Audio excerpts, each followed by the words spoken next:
Incorpora Cast, um canal de informação e diálogo com o mercado imobiliário. Olá, seja muito bem-vindo ao Incorpora Cast, o seu canal de informação e diálogo com o mercado imobiliário. Eu sou Andréia Ramos Bueno e hoje a gente recebe aqui no Incorpora Cast o Guilherme Sardinha, que é especialista em tecnologia e políticas de prevenção à fraude e à lavagem de dinheiro pela Nelway B3, e o Henrique Garcia, diretor jurídico da Plano e Plano. Guilherme e Henrique, muito obrigada por aceitarem nosso convite. Prazer tê-los aqui. É um prazer estar com vocês. Obrigado pelo convite. Eu que agradeço também a Abrainc, obrigado pelo convite.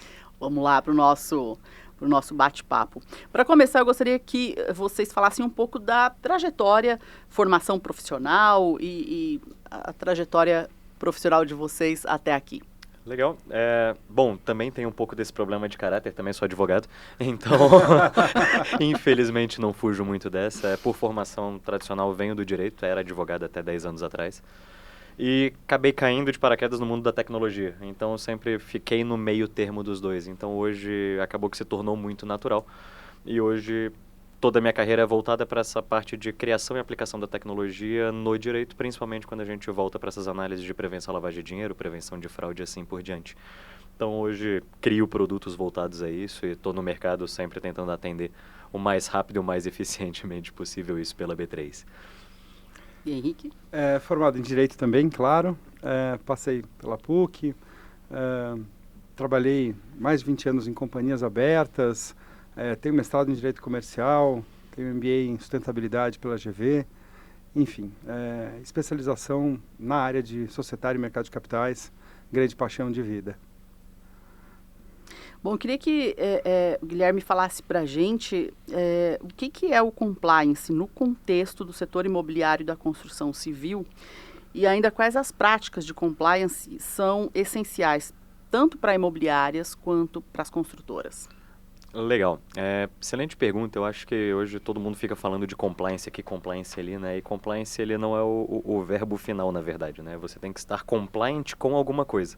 Compliance é justamente esse manual de regras que uma empresa precisa ter para você estar compliant com ela. E aí a pergunta, eu acho que vem na sequência, é o que é esse manual de regras? O que a gente precisa olhar? E aí a gente começa a separar muito em cada um dos mercados. E eu acho que quando a gente olha principalmente para esse mercado de incorporadoras, a gente tem alguns riscos muito claros no negócio. O primeiro, você sempre tem um cliente na ponta final, que pode ser PJ, mas geralmente é PF. E aí você tem todos os riscos atrelados à lavagem de dinheiro, todos os riscos atrelados a essa pessoa realmente ela, todos os riscos atrelados a créditos não pagos, a inadimplência, assim por diante. Ao mesmo tempo, você tem que subir suas incorporações, você tem todo mundo que está por trás nesse investimento, você tem todo mundo que é contratado para efetivamente criar aquilo do zero.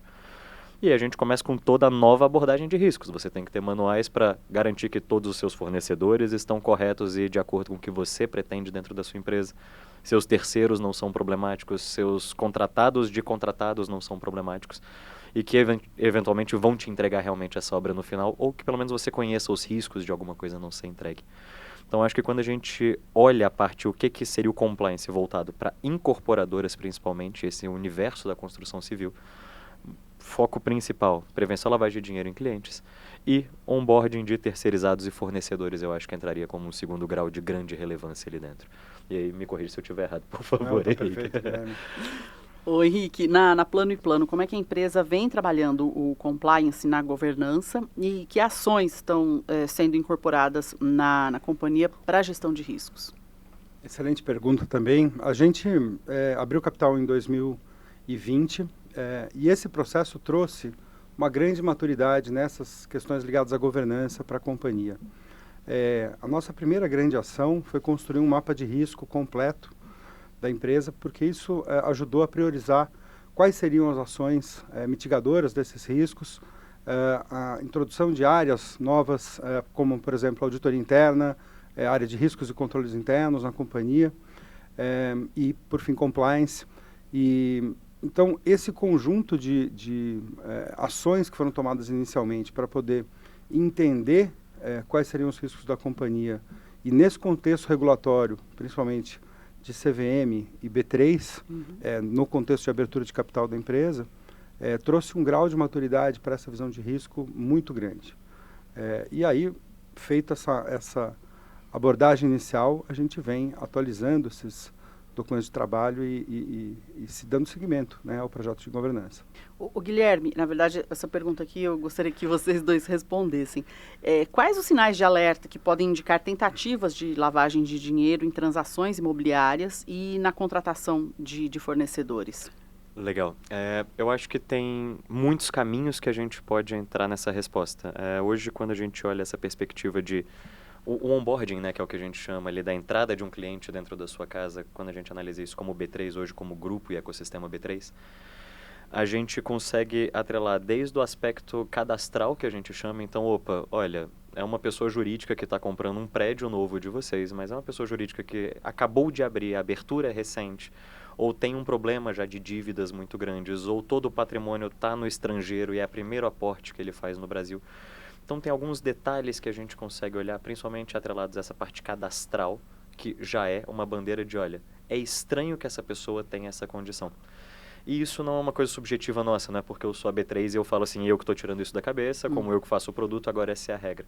O próprio regulador pensa muito dessa forma. Então, quando a gente olha normas, por exemplo, como o do COAF, que pede que você denuncie pessoas que tenham um comportamento que demonstra ser lavagem de dinheiro, eles citam esse tipo de questão. Olha, vê se a pessoa tem características que demonstram que ela tem poder de fazer uma compra dessa. Vocês estão vendendo um apartamento de R$2 milhões. Essa pessoa recebeu todos os auxílios governamentais ao longo do último ano e está comprando à vista isso. Tem disparidade. Não sou o juiz que vai falar que é ou não é lavagem de dinheiro, isso deixa para o juiz. Mas o meu trabalho é falar, olha, tá estranho. Essa pessoa não tem investimento suficiente para isso, ou não tem patrimônio suficiente para isso, ou não está aberta o suficiente para isso. Tem dívidas que demonstram que isso é um problema e assim por diante. Então, existem alguns dados que a gente vai operando para poder chegar nisso. O primeiro deles, definitivamente, é esse ambiente do cadastral, que é nada mais do que quem você é. E eu vou atrelar um risco sobre quem você é a determinadas situações. Na sequência, a gente vem para um dado um pouco mais complexo, que ele já é um dado voltado a quem você é no mercado, quando a gente tem que olhar num perfil de ESG. Então, você tem problemas ambientais, você tem problemas trabalhistas, você tem problemas que vão demonstrar que daqui para frente você vai se tornar um problema, ou que isso pode demonstrar que você está tentando esconder patrimônio de algum outro problema que você tenha na sua vida. Então, não só quem é essa pessoa, mas quais os problemas que ela está metida, e essa compra dela efetivamente vai ser só porque ela quer aderir o patrimônio na vida dela, ou ela está tentando esconder dinheiro, está tentando tirar dinheiro de uma empresa e colocar na pessoa física e assim por diante. E aí a terceira camada, ela já é uma camada um pouco mais profunda, porque ela não é sobre qualquer pessoa que faça esse onboard, a pessoa já tem que ter o que a gente chama de opt-in, né? Ela está com você, então você já é cliente daquele banco, alguma coisa assim. Que entra efetivamente na sua capacidade de pagamentos e a sua capacidade de manutenção de determinadas dívidas.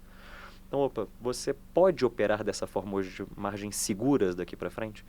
Então, até esse momento, eu estou realmente falando, cuidado que pode ser uma fraude, pode ser uma lavagem de dinheiro. Daqui para frente eu falo, além disso, talvez essa pessoa possa ter um problema de crédito com você.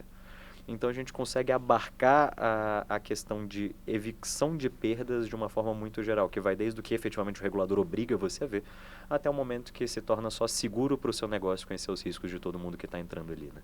Alertas extremamente importantes. Sim. Né? Isso o Henrique quer complementar. Ô Henrique, na Plano e Plano, vocês têm alguma política específica em relação aos fornecedores, por exemplo? Temos além dessa política... pergunta, se você quiser complementar. Eu acho que, complementando um pouco o que o Guilherme falou, especialmente em relação à esteira de incorporação e pensando desde o momento inicial, que é de compra de um terreno, passando por toda a fase de análise desse terreno, da boa procedência desse terreno, e aí culminando com a venda de um apartamento para um consumidor final. Então, no primeiro estágio da esteira, que é a compra do terreno, existe um processo de due diligence bastante profundo, que verifica a boa procedência do terreno em si, do imóvel, e também a qualidade dos proprietários. E não só do proprietário atual, dos proprietários anteriores também, porque pode ter havido algum problema, alguma fraude na cadeia, né, possessória desse imóvel. Então, verificada essa boa procedência do imóvel, passa-se a fase de aprovação, né, do empreendimento, do alvará de construção, etc. E aí, por fim, a venda dos apartamentos. Como alerta na venda dos apartamentos, Plano e Plano é uma empresa focada em habitação de interesse social. Então, os apartamentos são de baixo custo. Uhum. E ele tem uma questão ponto de vista de compliance, muito importante que o adquirente que não estiver na faixa de renda determinada pela regulação, ele não pode adquirir um apartamento. Então, essa verificação é de extrema importância. E aí, um outro alerta é aquisição de apartamento, por exemplo, com dinheiro vivo, né? A gente já teve casos de gente chegando com dinheiro vivo para adquirir. O Guilherme comentou do COAF. Então, é sempre um grande sinal de alerta se alguém chega com dinheiro vivo.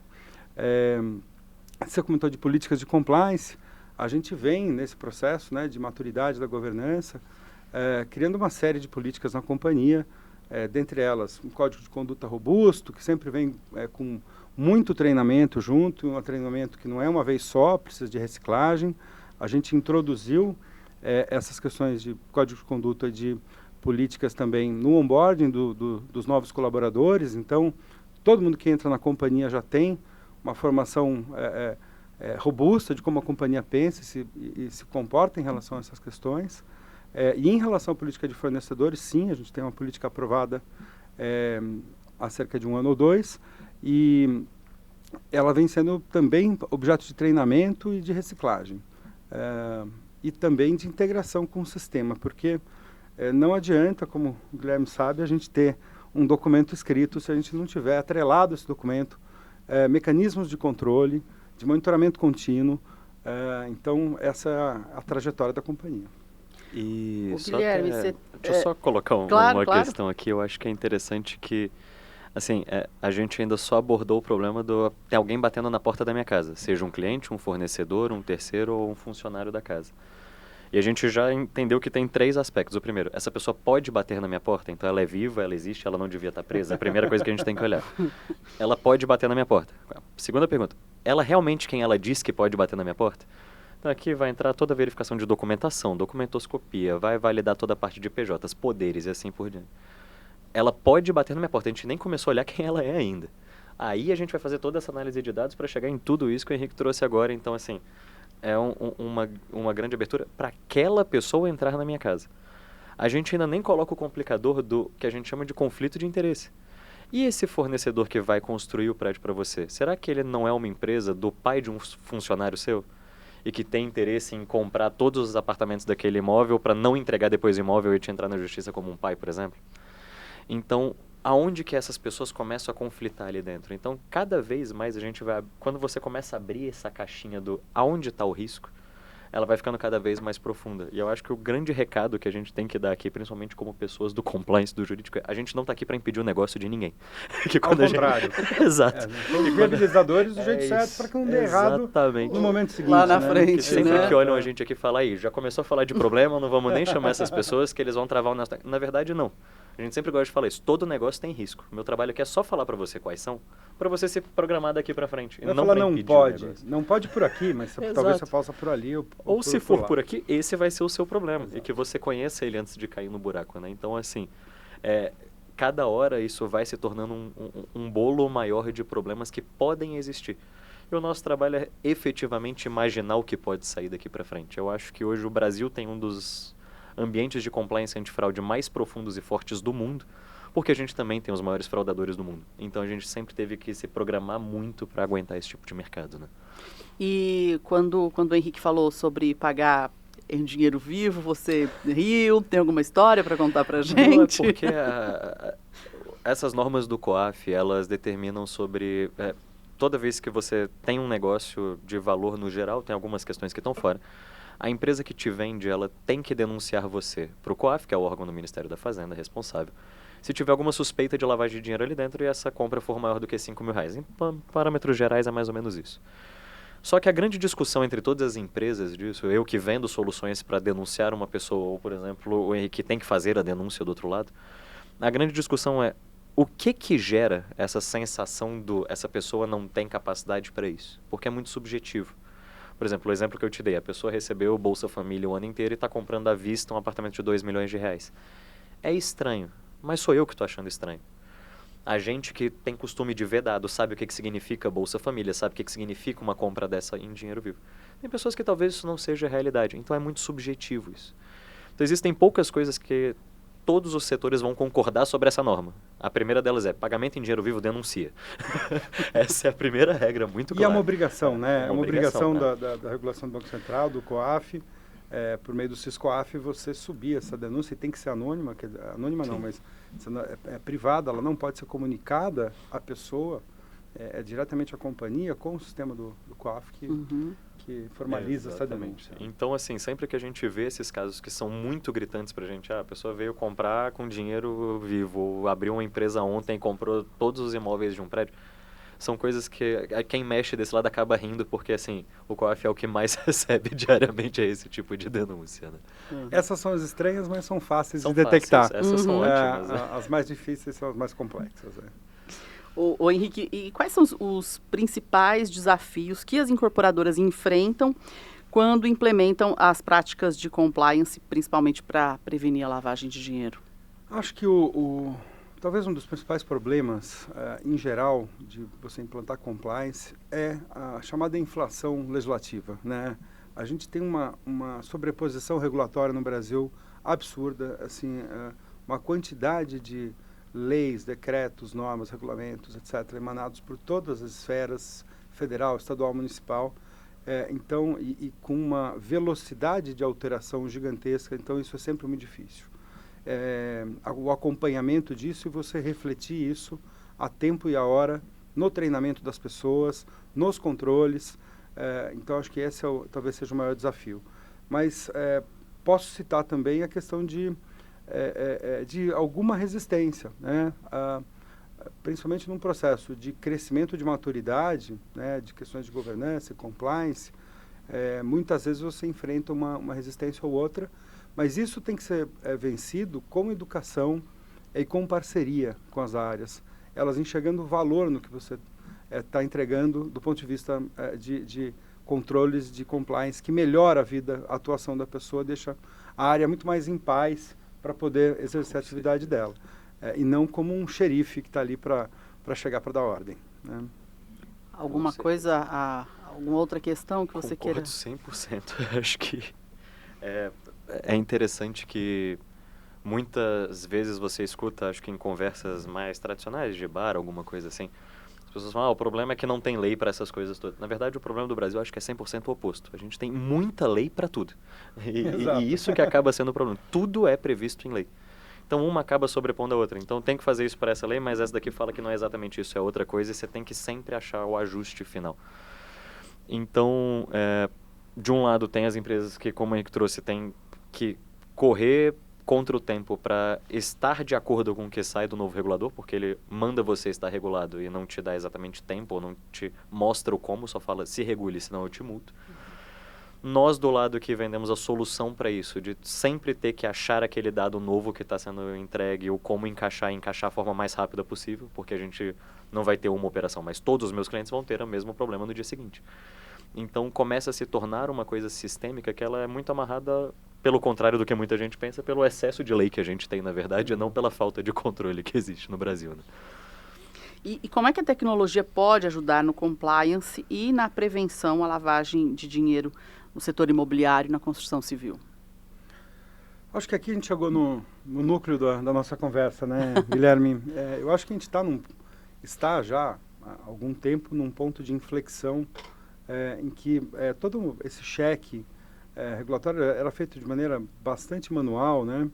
E a gente hoje tem uma tecnologia embarcada muito, muito valiosa para poder auxiliar os profissionais de governança, de compliance nessa atuação. Eu vou citar um exemplo em especial, o que a gente chama de auditoria contínua, que é justamente você ter sistemas que possam, em tempo real, entender qual o nível de transação que está acontecendo na companhia e com flags, alertas, que podem aparecer diretamente na tela de quem acompanha aquele trabalho, para que você possa impedir imediatamente a ocorrência de um problema, de um desvio. Porque antigamente você auditava a posteriori, né? Você passava o tempo, e aí talvez um mês, 2, 3 depois, você estava olhando essas transações e aí detectava algum problema e aí teria que reverter. Eu acho que hoje, talvez na companhia, a grande ambição seja conseguir implantar toda essa auditoria contínua nos setores e nas atividades, nas transações mais relevantes da empresa, para que a gente tenha a possibilidade de brecar e de tomar ação em tempo real. Com você, certeza. Guilherme? É interessante que eu acho que são... As duas respostas, elas vêm meio que na mesma timeline, assim, que a relação que a gente tem do jurídico e do compliance com a tecnologia dos últimos 6, 7 anos ali no Brasil. Quando a gente olha a relevância dos times do jurídico e do compliance, eles nos últimos 6 anos se tornaram uma das áreas mais relevantes para dentro de uma empresa. Hoje nada mais pode passar sem sair um ok do compliance do jurídico antes. Mas da mesma proporção que se ganhou essa relevância, essa importância nos últimos anos, não ganhou headcount. Então eu duvido que tenha alguém que nos escute aqui que ganhou 5 pessoas a mais para trabalhar, sendo que agora você tem que aprovar tudo o que acontece na empresa com as mesmas pessoas que você atuava antes. E eu acho que quando a gente coloca isso em timeline, nada mais justo do que o que me gera mais eficiência. E é aí que a gente cai na tecnologia. E que ela também evoluiu com essa maturidade do mercado. Eu acho que nós da Neo e B3, a gente se fundamentou no mercado há 5, 6 anos atrás como o tal do Big Data, essa palavrinha que todo mundo gosta, Big Data e tudo. O que é o Big Data? Eu junto muito dado num lugar só. E era isso que o mercado buscava naquele tempo, porque a gente tinha empresas que estavam aprendendo o que é compliance, estavam aprendendo esses registros, estavam criando políticas. Não sabiam o que tinha que olhar ainda, porque o regulador não tinha definido, e precisava olhar tudo o que podia de uma pessoa. E depois a gente definiria o que estava olhando. Então, o Big Data, como os nossos, vieram para isso. Eu tenho 1000 fontes de informações num lugar só quando você me der um CPF ou um CNPJ. Pode analisar à vontade. Então, isso foi muito importante.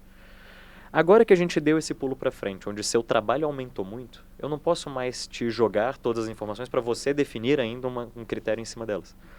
E essa evolução do mercado fez a gente chegar onde a gente cai hoje, que é o chamado Fast Data. Então, tanto nós quanto vários outros players de mercado tem focado em não mais te dar todos os dados de uma pessoa, mas te dar respostas sobre esses dados. Isso é um risco ou isso não é um risco? O que isso gera de problema na minha operação?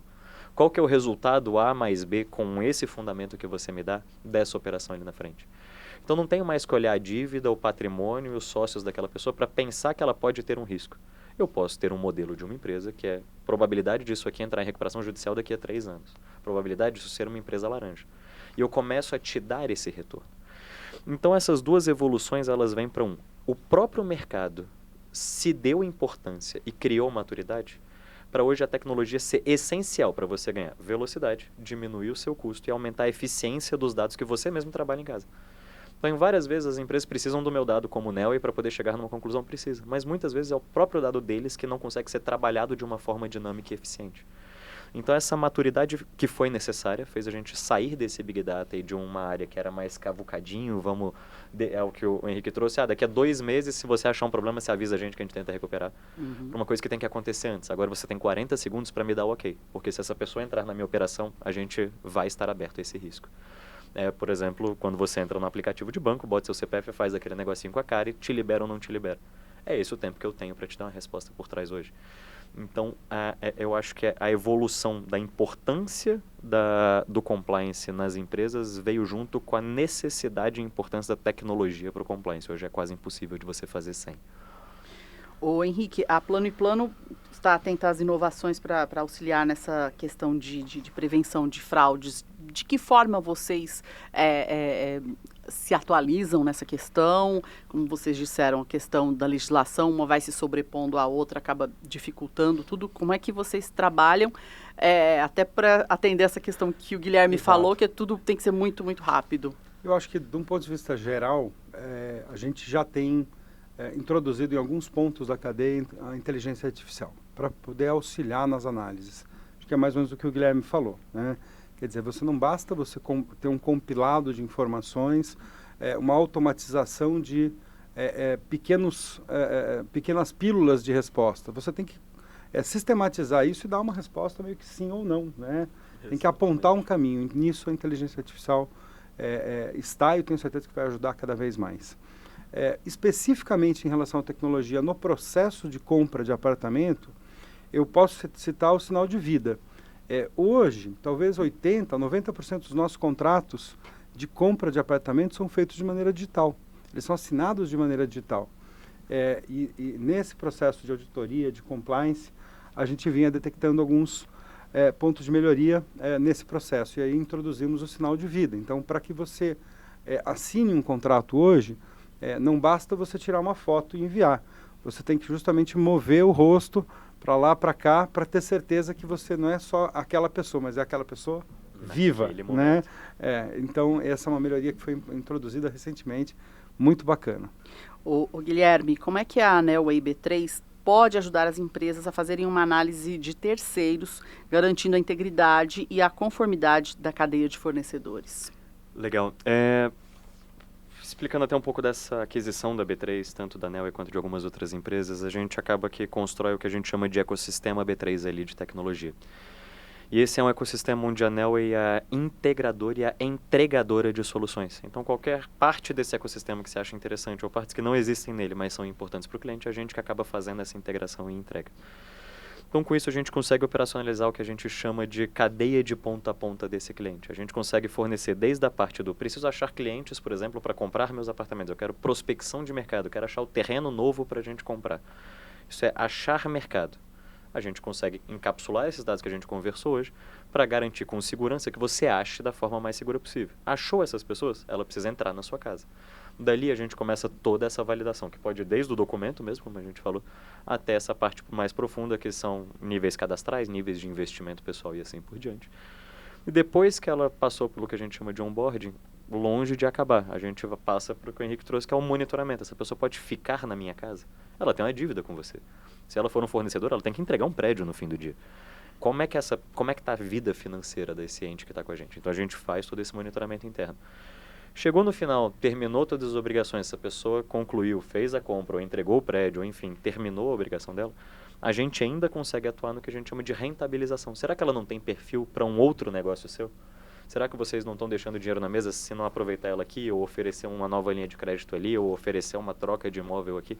Então a gente consegue, desde a ponta de preciso achar uma pessoa, até ela já acabou o ciclo dela na minha casa, eu estou tentando gerar um novo, a gente consegue sempre dentro do universo de dados e, obviamente, perante a LGPD, fornecer todo esse guia para os nossos clientes, né? Henrique, e quais os aspectos que vocês consideram, ou que você diria que devem ser considerados quando é realizada uma due diligence em fornecedores e parceiros de negócios nesse setor? Em parceiros, do diligence de parceiro, como eu havia comentado, acho que temos uma série de aspectos, desde imobiliário, trabalhista, tributário, regularidade da cadeia sucessória do imóvel, tudo isso tem que ser verificado.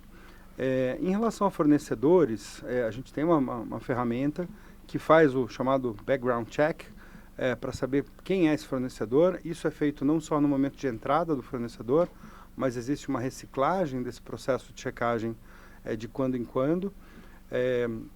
E interessante, um aspecto em especial, que são fornecedores de mão de obra, né? Essa é sempre uma preocupação da companhia.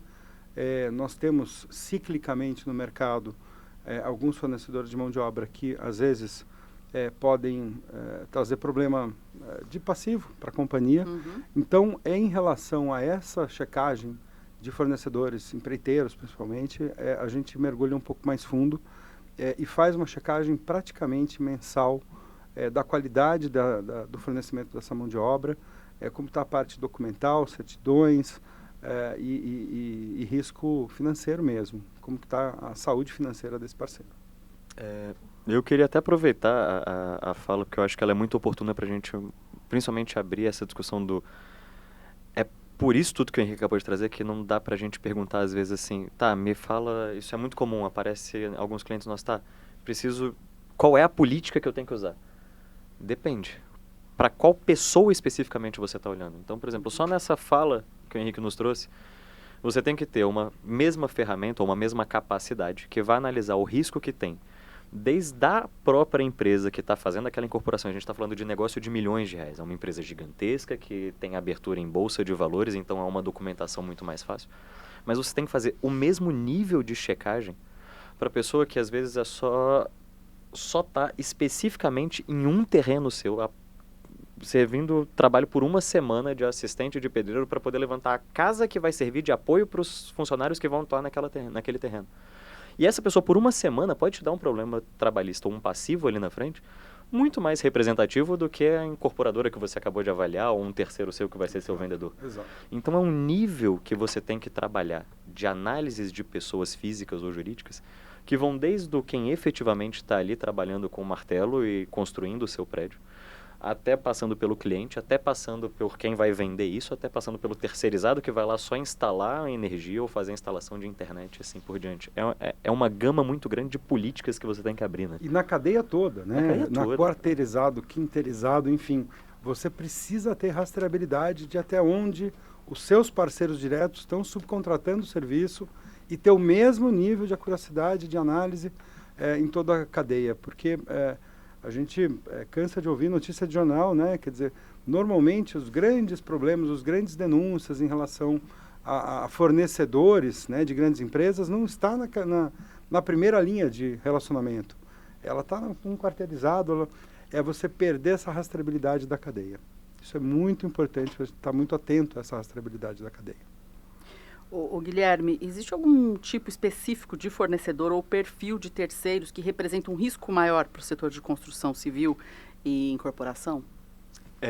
Definitivamente, eu acho que o maior risco está atrelado nesse que vai efetivamente, do empreiteiro, né? O que vai construir o negócio em si. Porque vamos lá, dentre os riscos que a gente tem, o do cliente, ele é alto, mas mais restrito, a gente tem ali uma questão voltada à lavagem de dinheiro. O do terreno em si que você vai comprar para aquilo, ele é chato, mas é uma due diligence que acontece muito específica em um momento no tempo. Então, se naquele momento estava tudo ok, a gente pode ficar mais tranquilo, que é isso que ele falou. Vamos ver o histórico daqui do terreno para entender tudo.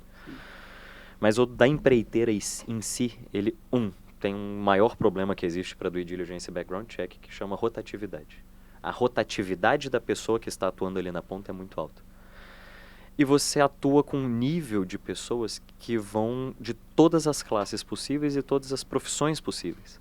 Então você tem que garantir até que o motorista do caminhão de betoneira que está levando o seu cimento não esteja com mandado de prisão ativa, ou pelo menos que a empresa que ele é efetivamente contratado tenha visto isso antes, ou te garanta isso contratualmente.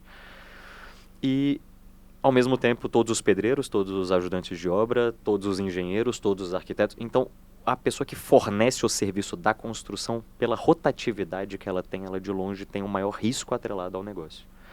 Ele é o maior risco em operação do negócio? Não, esse efetivamente é o da dívida. Se seja o seu fornecedor ou o seu cliente gerar uma dívida com você, você gera quebra financeira, que ela é um problema específico.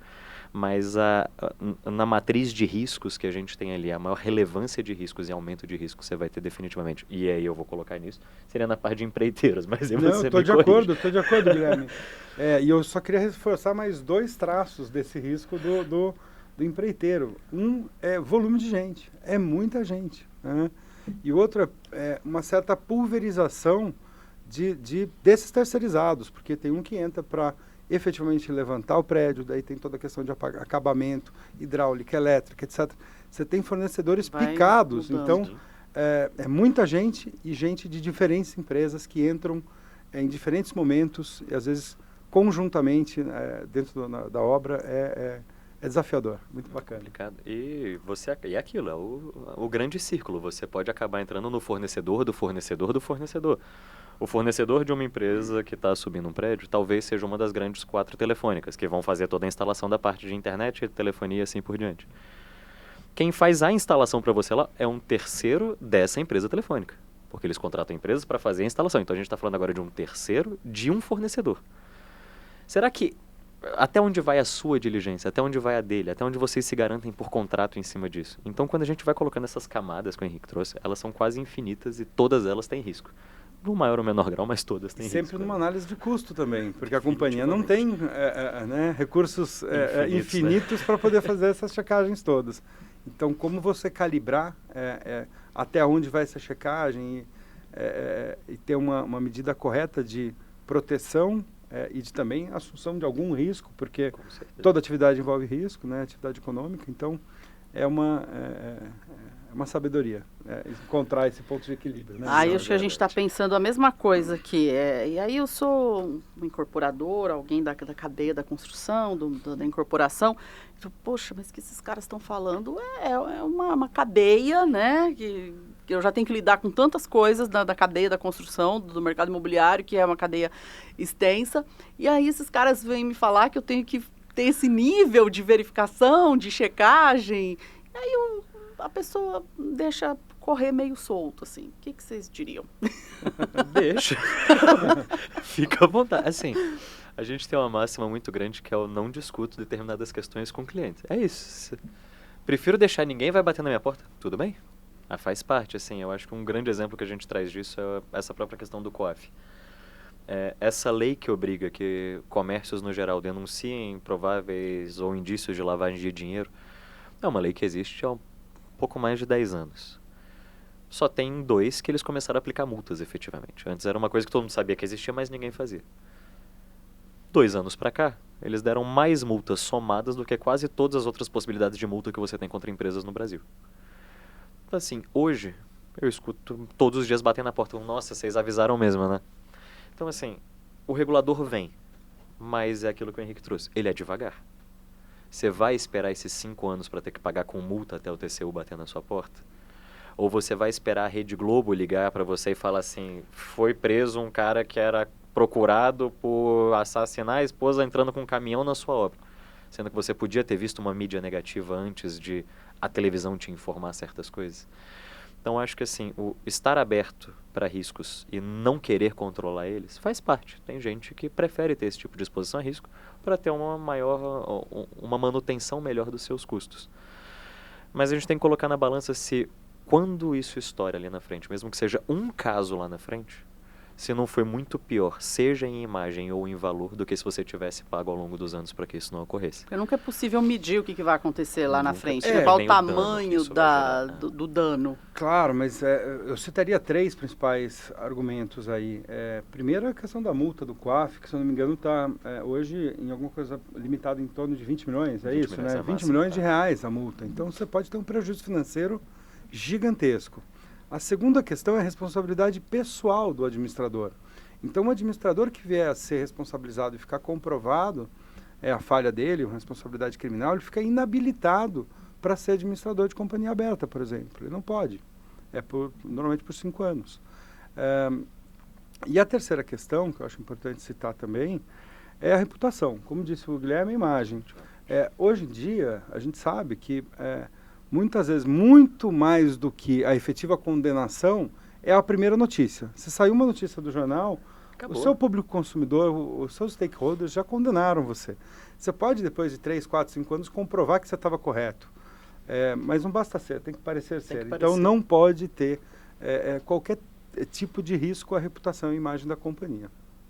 E que hoje tem tantas formas de você tentar se precaver a isso, e é isso. Ninguém está impedindo o negócio de acontecer, não é porque você viu que o seu fornecedor tem um risco altíssimo que você vai falar não.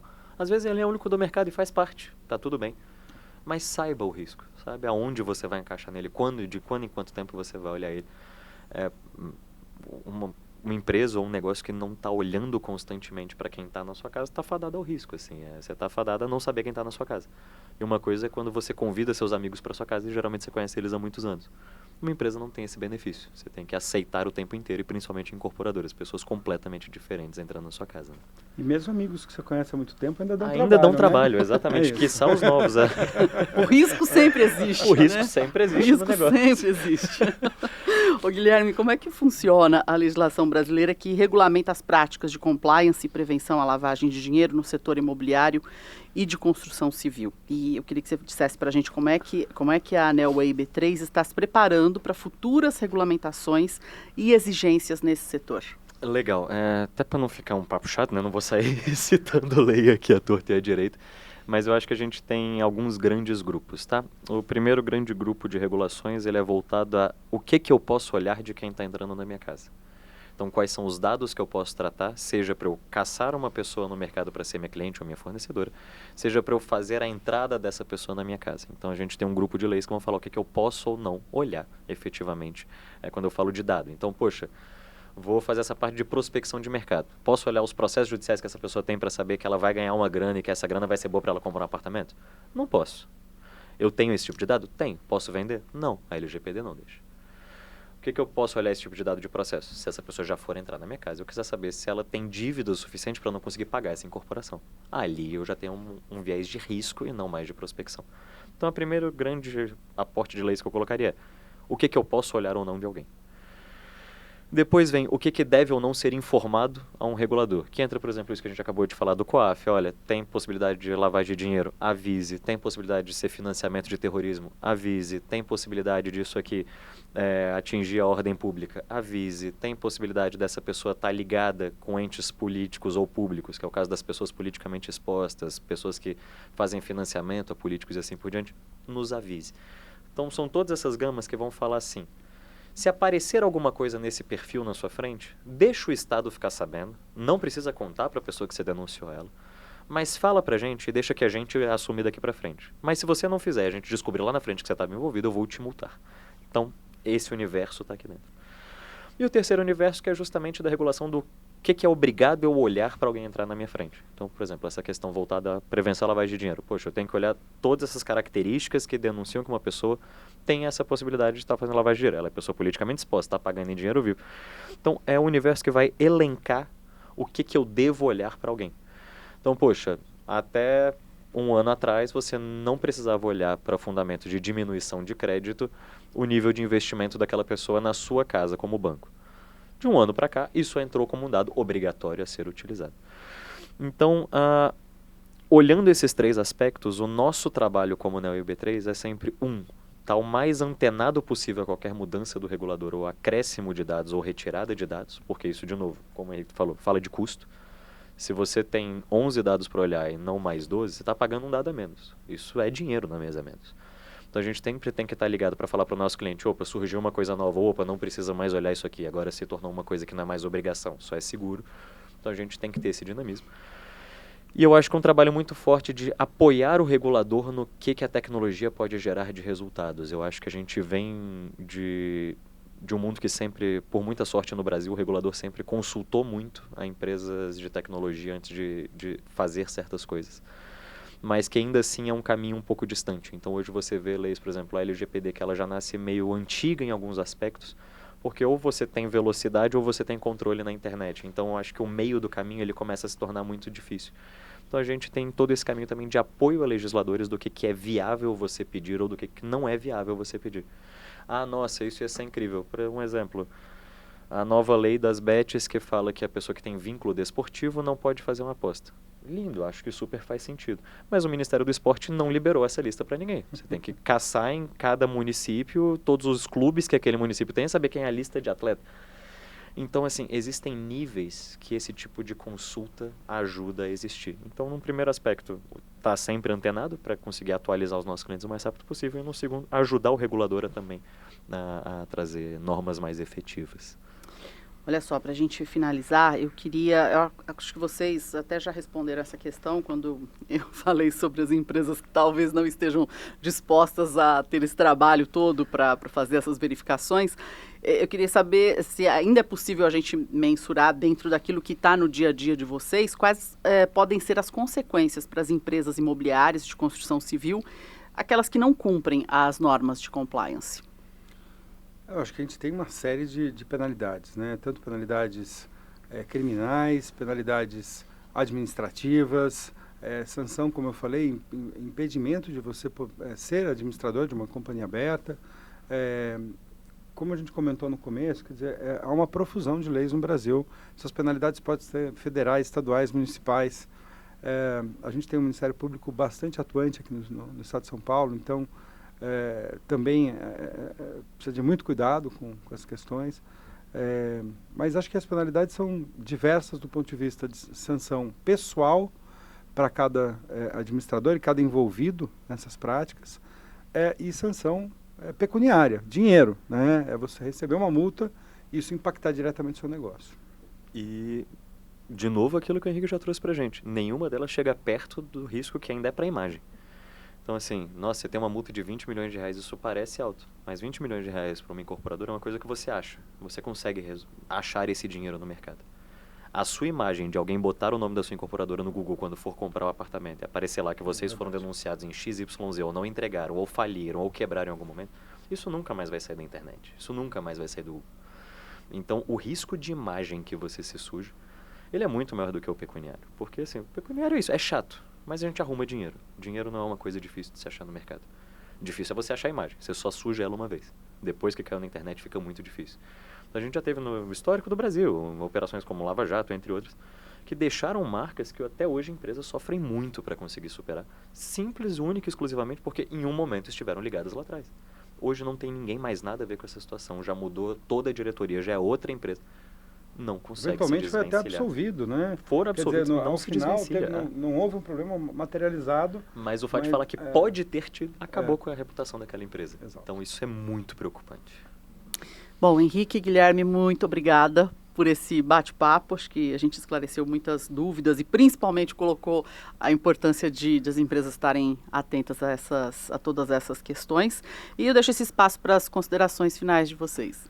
Bom, queria agradecer primeiro o convite de vocês, agradecer a Abraim, que eu acho que é sempre muito bom esse ambiente estar aberto para a gente conversar e sempre trazer a importância e relevância desse tema, acho que para todos os nossos ouvintes.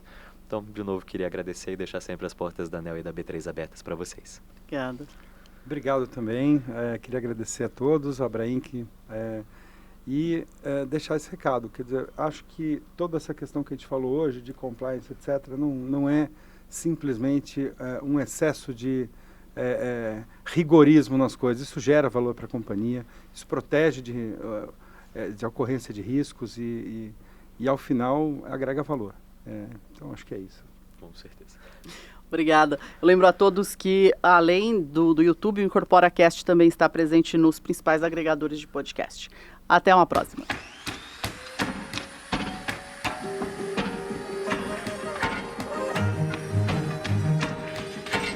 IncorporaCast, um canal de informação e diálogo com o mercado imobiliário.